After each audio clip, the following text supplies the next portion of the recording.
अगर आपको मेडिटेशन और हेल्थ की बातों को अच्छी रीति समझना है तो यूट्यूब चैनल है शिव शक्ति मेडिटेशन बीके कुसुम, फिर सब्सक्राइब करेंगे और जो लक्ष्मी नारायण का आइकॉन है उस पर टच करेंगे तो हमारी चैनल खुल जाएगी। वहाँ प्लेलिस्ट में आपको सब कुछ ग्रुप वाइज मिलेगा।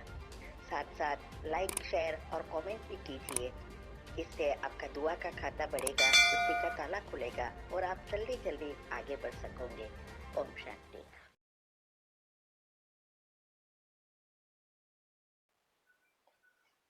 ओम शांति। आपका प्रश्न है, मुझे शादी में मेरी जेठानी के यहाँ 4 दिन जाना है, पर शादी विवाह में बाहर का खाना मंगवाते हैं और प्याज लहसुन वाला भी। मुझे सवाल आ रहा है, कैसे मैं अशुद्ध खाना खाऊं? मैं छोटी हूँ, तो मैं क्या सॉल्यूशन निकालूं? उत्तर है, देखो, जिसको धारणाएं करनी होती है ना, उसके पास कोई बहानाबाजी नहीं होती है। सिर्फ लहसुन प्याज वाला ही अशुद्ध नहीं है, बाहर का तो हम खाते ही नहीं है ना। तो हमें युक्तियां निकालनी है। ये सारी युक्तियां कि हमने ये सब कैसे किया, वो तीव्र पुरुषार्थ ग्रुप में भी आती है, 16 ऑडियो आती है। सब अच्छी रीति समझकर प्रैक्टिकल करो तो बहानाबाजी निकल जाएगी।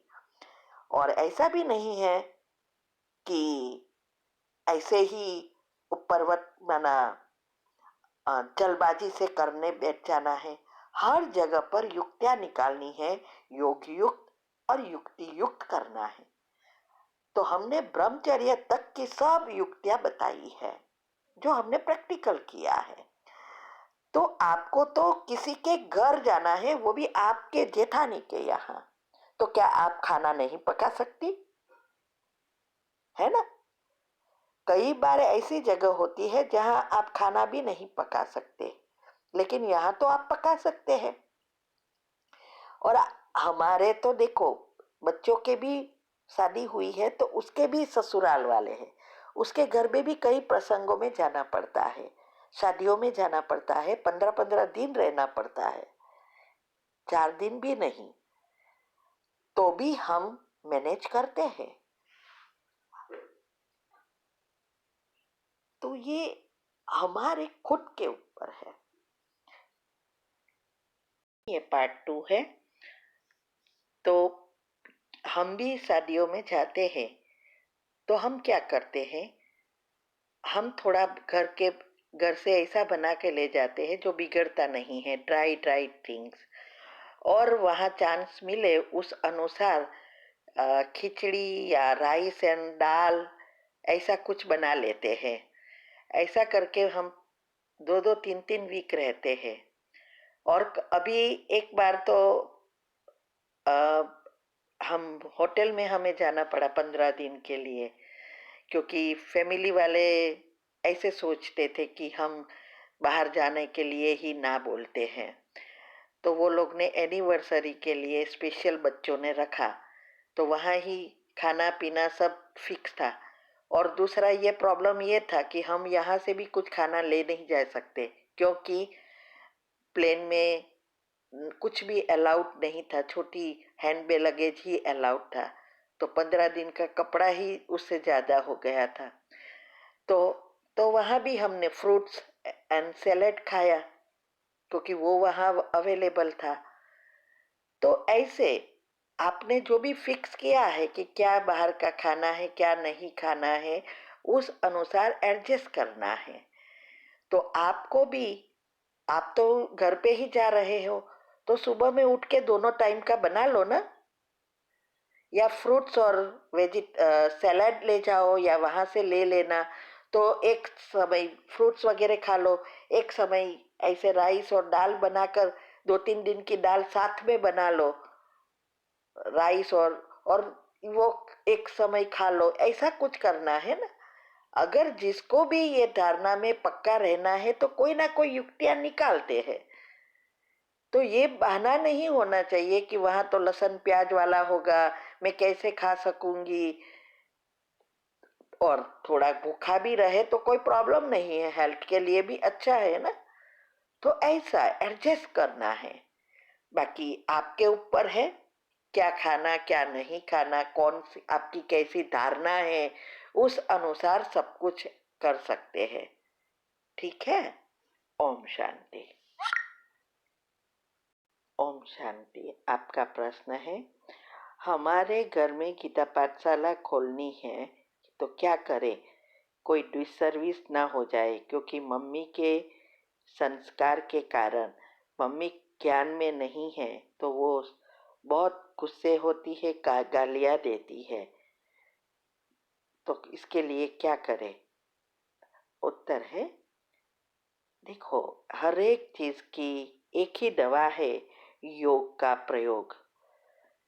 तो पहले आप एक लिस्ट बनाओ कि आपकी मम्मी का स्वभाव कैसा चाहिए और गीता पाठशाला खोलनी है, इसके लिए एक लिस्ट बनाओ सबकॉन्शियस माइंड के नियम अनुसार।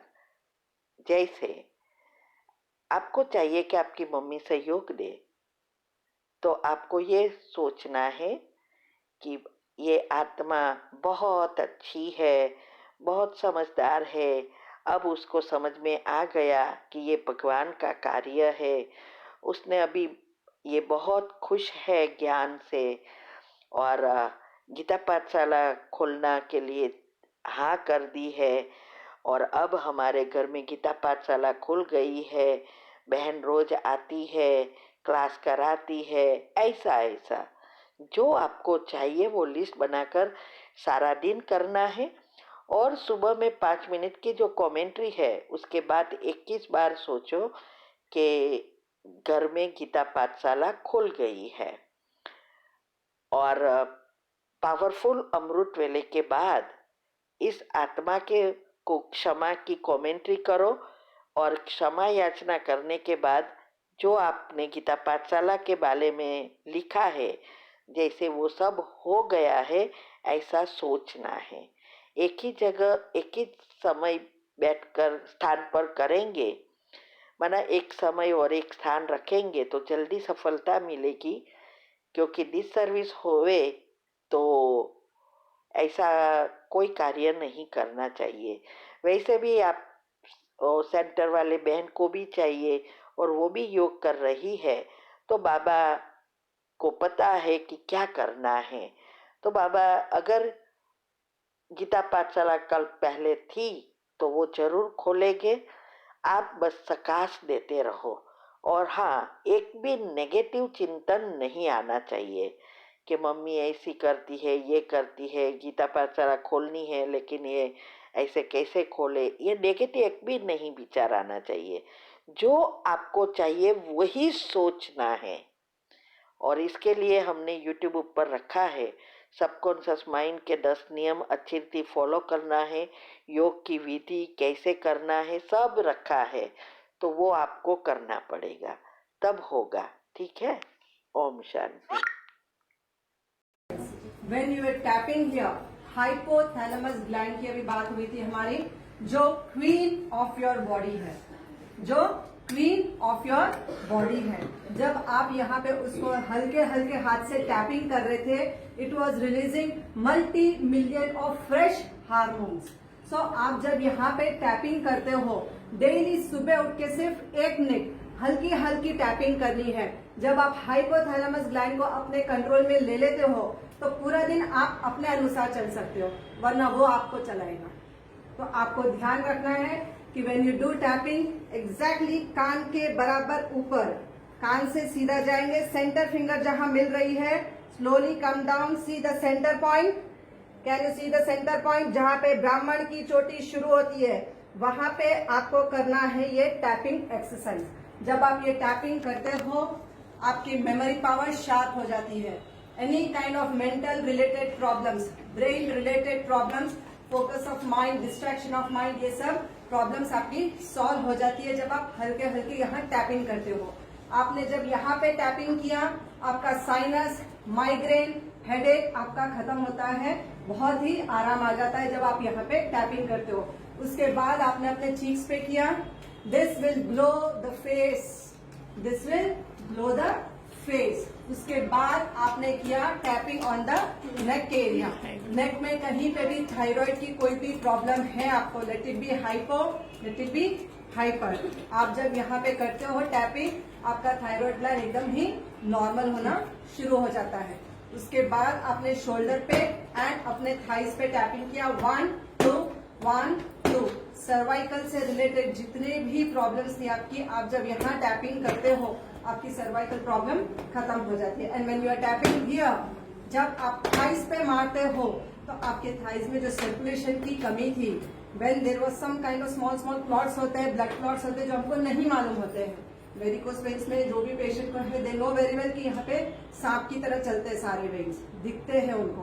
तो when you are tapping here तो सर्कुलेशन स्टार्ट हो जाता है और बॉडी का pain, joint pain, knee pain, जब आप यहाँ पे टैपिंग करते हैं आपका knee pain, joint pain, sciatic pain खत्म हो जाता है। तो you have to do in a proper way tapping, 1 2 1